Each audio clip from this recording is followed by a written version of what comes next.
Hello guys, long time no see. But before we begin our journey today, we're gonna have some coffee.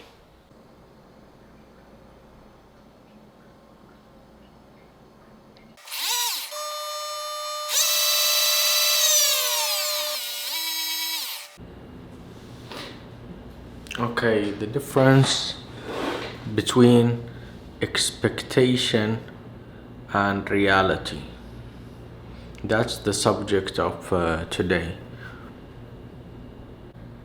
You open a link, you buy a book, you purchase a property, you buy anything. You find the expectation is different than the reality. Why is that? And why it's so important to understand the differences. Have your cup of coffee and we'll start now. That is the main reason or the driving force of creation is that you expect something and you find something else, so you create it.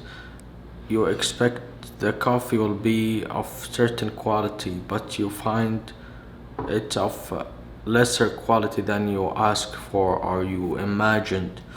So you bring your own, you brew your own coffee. Likewise, the hamburger, when you have the hamburger of certain quality or a certain standard, you cannot go down to the lesser standard or you cannot accept the lesser quality. And that's the reason, that's the main defining moment of creation, that I want to cook my own hamburger, I want to brew my own coffee, I want to create my own video.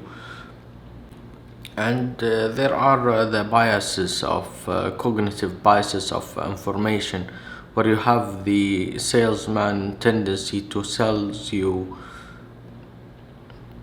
the product or the stuff, and you know it's not.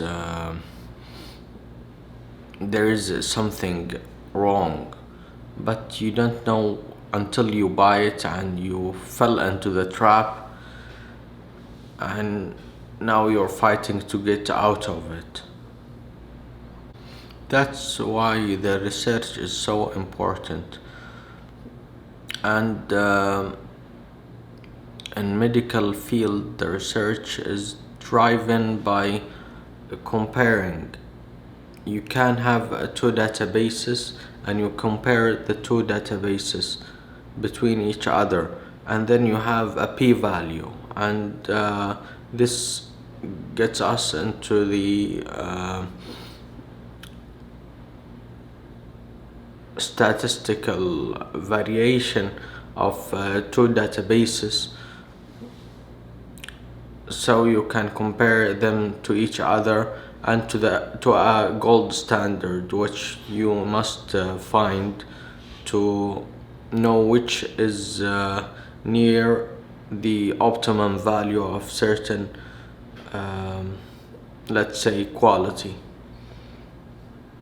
And to have the null hypothesis to be excluded, you can get your p-value calculated and then you exclude the null hypothesis or h0,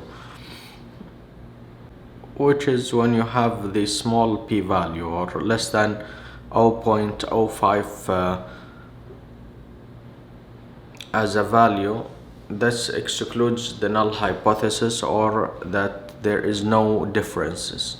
So that's the way of the researching the two values. You compare two things, which is what I started the video already by comparing the expectation versus reality, and then you arrive to a conclusion.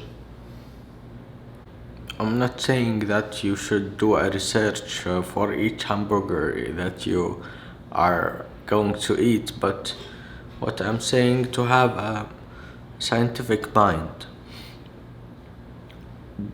in which that you understand that there are some nuances that aren't picked usually by the usual decisive mind, and then it can be picked by calculations or by thinking of databases or thinking of data collection and getting your calculation right. There is some misunderstanding of the the value of p-value. They're thinking of is it statistically significant or not, and there is a type of thinking called binary thinking, that if it was not statistically significant, you can discard it, and that's where the danger of the p-value is. So it can be hacked, it can be manipulated, you can rearrange the data so it can be significant, and these are the p-hacking or the binary thinking, or many ways that makes it less effective when it's used by how could I say it, when it's misused.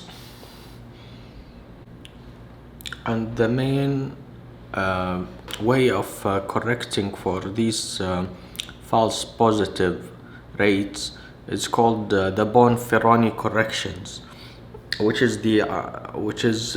when you correct for multiple comparisons by dividing them into the number of comparisons themselves.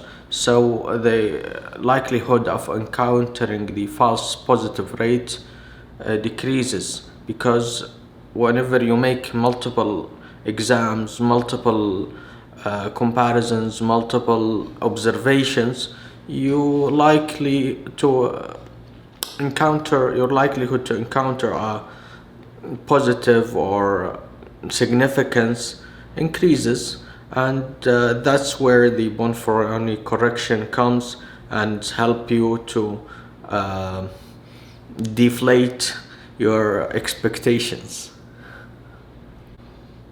And that's how statistics improve our lives, by guiding us into more informed decision making, also guiding the medical research, and getting better sales and marketing.